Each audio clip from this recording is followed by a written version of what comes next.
quand le feu descend. Alors Élie invoqua l'Éternel, et le feu de l'Éternel tomba.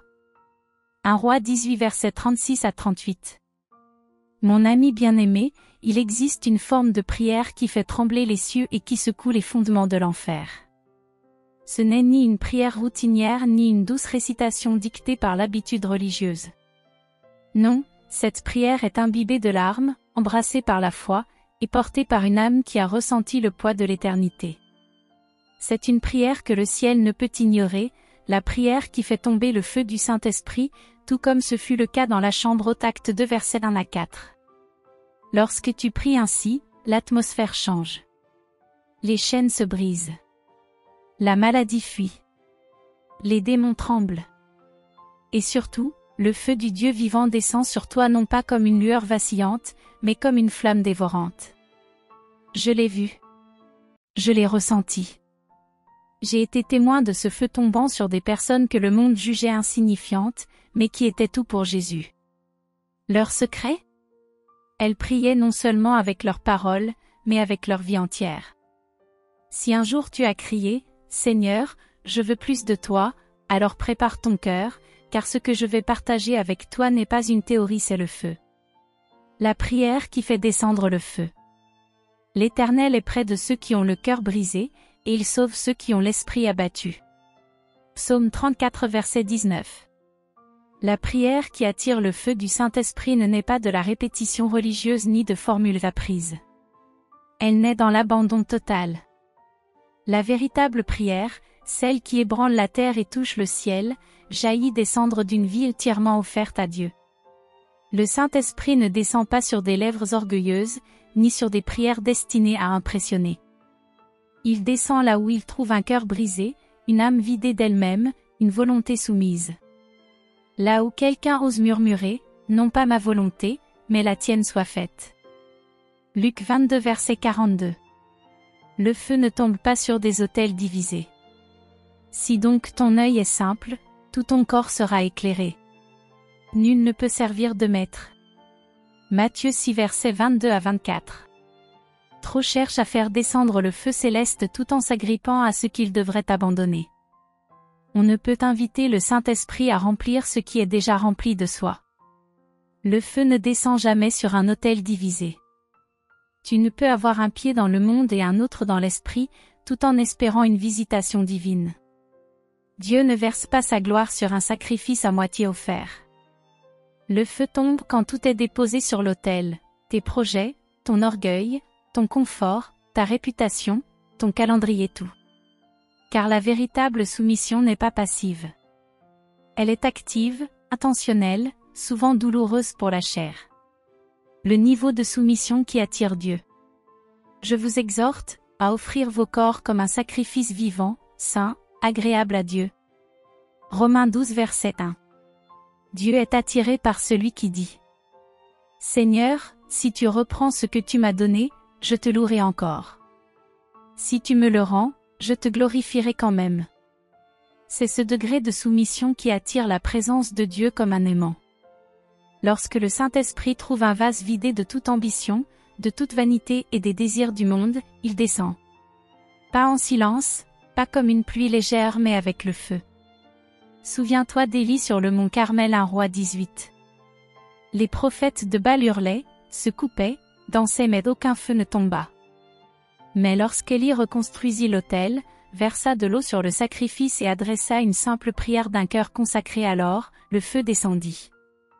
La soumission touche le ciel. Car ainsi parle le Très-Haut. Je demeure avec l'homme contrit et humilié. Ésaïe 57 verset 15. Le ciel ne répond pas à l'émotion. Tu peux verser des torrents de larmes et ne jamais renoncer à ta volonté. Ce n'est pas le volume de ta voix qui attire Dieu, mais la qualité de ta soumission. Le Saint-Esprit répond à une sainte reddition, à cette prière silencieuse qui murmure simplement « Oui Seigneur. Oui. » J'ai vu des hommes entrer dans la prière avec fierté, récitant des paroles soignées et multipliant les œuvres religieuses et le ciel est resté silencieux. Mais j'ai aussi vu une femme, à genoux, les mains vides, le cœur brisé, dire « Seigneur, je te donne tout. » Et le feu est tombé sur elle comme la foudre. Tu n'as pas besoin d'un diplôme pour prier ainsi. L'Esprit vient au secours de notre faiblesse, car nous ne savons pas ce qu'il convient de demander. Romains 8 verset 26. Tu n'as pas besoin de connaître toute la Bible, ni d'avoir étudié dans un séminaire. Tu as simplement besoin d'un cœur entièrement disponible pour Dieu. Le feu ne descend pas parce que tu prononces les bonnes formules. Il descend parce que tu présentes le bon sacrifice, toi-même. Et permets-moi de te dire ceci, bien-aimé, Dieu ne rejettera jamais un cœur sincèrement soumis. Tu peux te sentir indigne, brisé, blessé, mais si tu viens à lui avec ton cœur entre les mains, il ne te repoussera pas. Jean 6 verset 37. Il viendra. Il répondra. Il tombera avec puissance et avec feu. La clé est l'obéissance inspirée par l'Esprit. Ce ne sont pas ceux qui disent « Seigneur, Seigneur », mais celui qui fait la volonté de mon Père. Matthieu 7 verset 21. La prière qui porte du fruit n'est pas dirigée par la chair, mais conduite par l'Esprit. Car la chair peut imiter la piété, réciter des versets, lever les mains, pleurer, mais sans onction, tout cela reste stérile. Le Saint-Esprit n'est pas ému par la performance. Il est touché par la vérité, par l'humilité, par la prière qui dit « Esprit Saint, c'est toi qui vas prier en moi. Je ne sais même pas quoi dire, mais toi, tu sais. » Beaucoup pensent devoir produire de l'émotion ou répéter des phrases pour être entendus. Mais la chair ne peut toucher le trône de Dieu. Seul l'Esprit le peut. Conclusion là où le feu tombe. Si quelqu'un veut venir après moi, qu'il renonce à lui-même. Luc 9 verset 23. Si tu as prié longtemps sans réponse, pose-toi cette question. Me suis-je réellement abandonné? Ai-je gardé un rêve, une peur, une part d'orgueil? Le feu du Saint-Esprit n'est pas réservé à quelques élus. Il est pour quiconque est prêt à mourir à soi-même pour vivre pour Christ. Et lorsque tu pries depuis un lieu de pleine soumission, prépare-toi. Le feu viendra.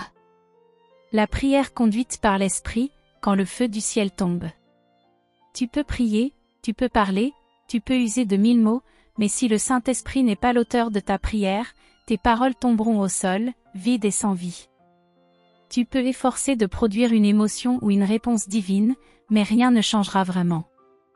Pourquoi? Parce que sans l'Esprit, tu es le moteur de ta prière.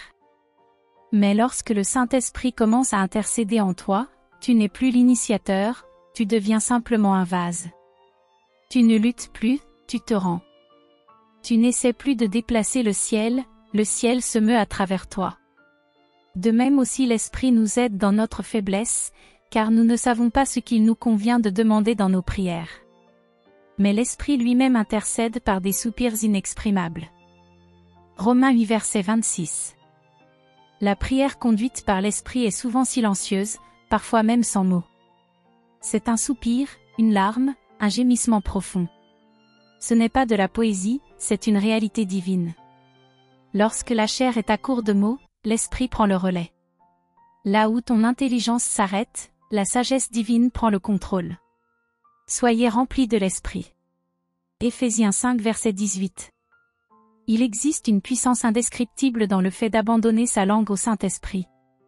Ton esprit veut parfois parler, diriger, mais le Saint-Esprit murmure, « Tais-toi. Attends.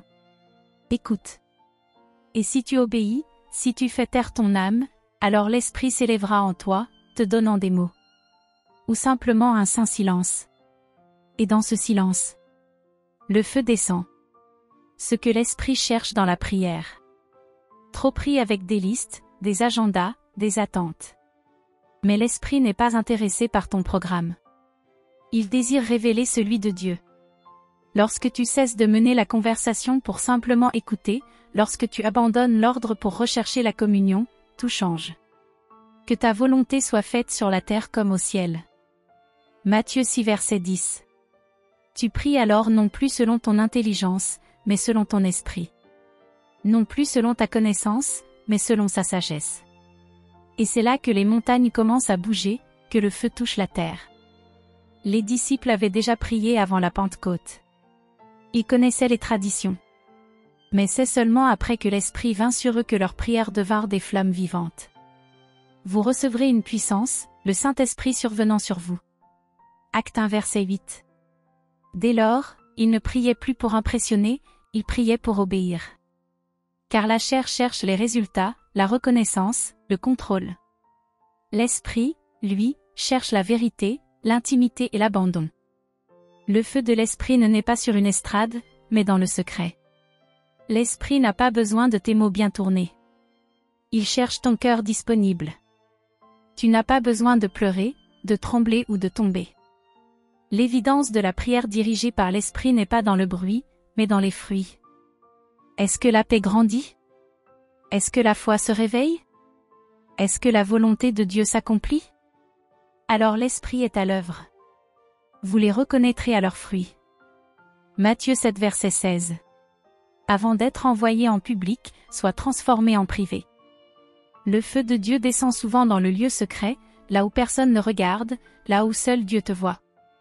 Tu ne peux pas marcher dans l'autorité devant les hommes si tu ne t'es pas d'abord agenouillé avec humilité devant Dieu. Mais toi, quand tu pries, entre dans ta chambre, ferme ta porte et prie ton Père qui est là dans le secret. Matthieu 6 verset 6. Les chaînes ne se brisent pas par le talent. L'onction ne naît pas dans les foules. Elle naît dans les larmes versées dans le silence, dans la solitude, dans la consécration. La prière en secret façonne le serviteur public. Le lieu secret est le terrain sacré où l'Esprit forme son instrument. C'est là que naît une sainte assurance, un feu intérieur que personne ne peut simuler. Le monde peut célébrer ceux qui brillent, mais Dieu regarde ceux qui se prosternent dans le secret. L'Éternel est près de ceux qui ont le cœur brisé, et il sauve ceux qui ont l'esprit abattu. Psaume 34 verset 18. Souviens-toi, avant que Moïse ne se tienne devant Pharaon, il s'est tenu d'abord devant Dieu, pieds nus sur une terre sainte. Il ne commença pas son appel par les miracles, mais par la crainte, le feu et la voix du « Je suis ».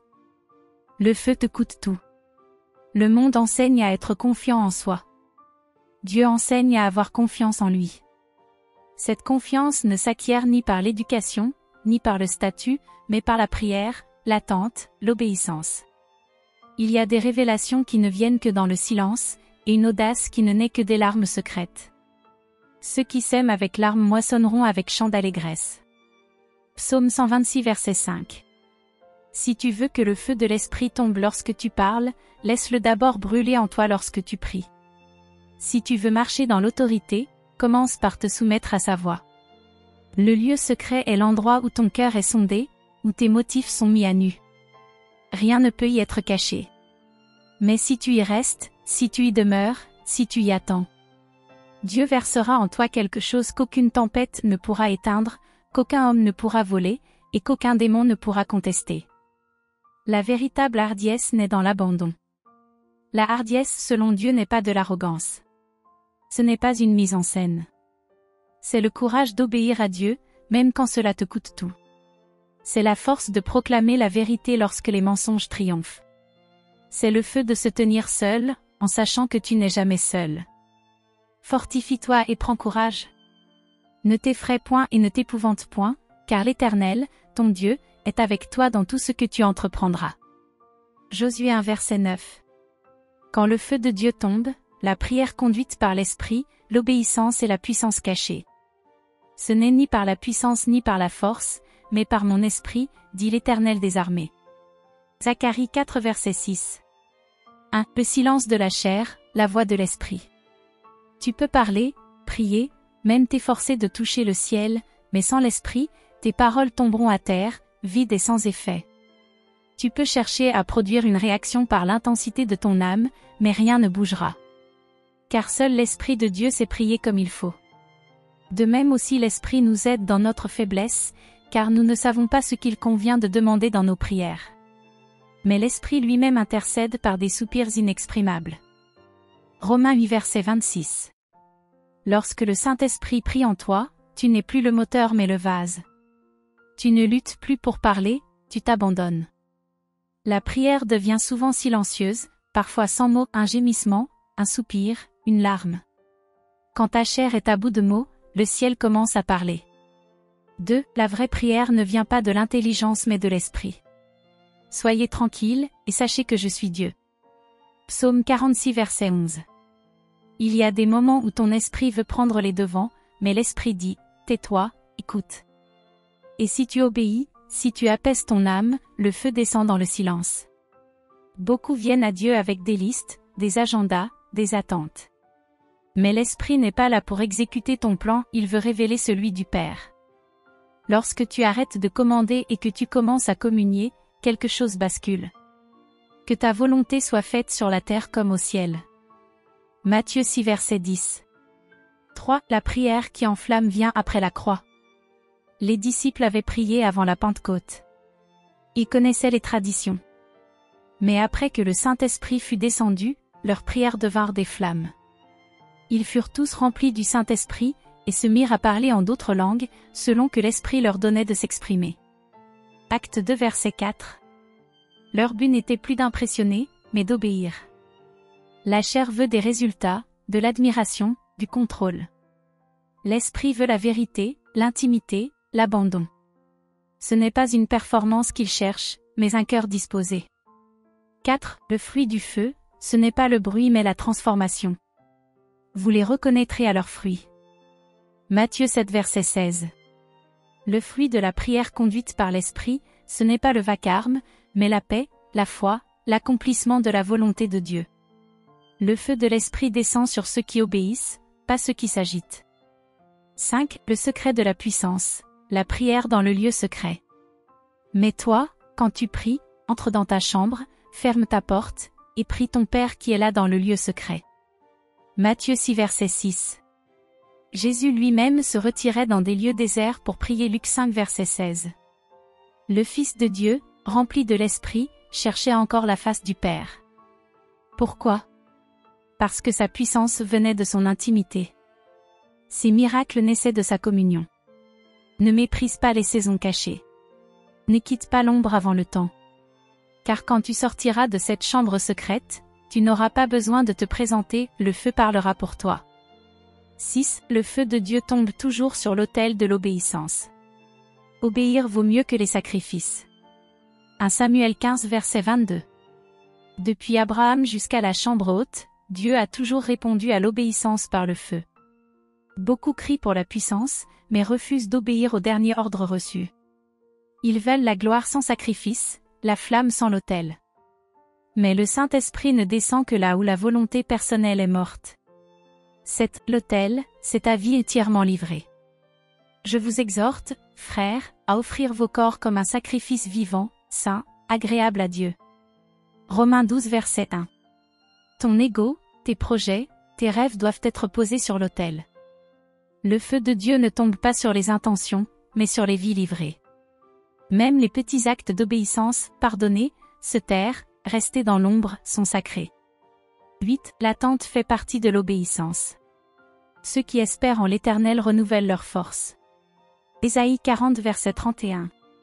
Obéir, c'est parfois attendre. C'est rester sur l'autel quand tu veux fuir. C'est faire confiance au temps de Dieu, même quand tout semble en retard. Et c'est là, dans cette patience douloureuse, que le feu descend. 9. L'humilité secrète précède l'autorité publique. Dieu résiste aux orgueilleux, mais il fait grâce aux humbles. Jacques 4 verset 6. On ne peut pas prétendre porter ce qu'on n'a jamais reçu. Ceux qui ont été seuls avec Dieu sont marqués. Le monde ne les reconnaît peut-être pas, mais le ciel, les anges et les démons savent qui ils sont. Mieux vaut être inconnu des hommes et approuvé du ciel, que célébré en public et rejeté par Dieu. Laisse le feu tomber en toi. Car notre Dieu est aussi un feu dévorant. Hébreux 12 verset 29. Le feu ne tombe pas pour te réchauffer, mais pour te transformer. Pour consumer tout ce qui n'est pas de lui. Pour te marquer à jamais. Alors abandonne-toi. Dis-lui, oui Seigneur, sans condition. Et quand Dieu verra cette foi, cette soumission, le ciel s'ouvrira. Amen.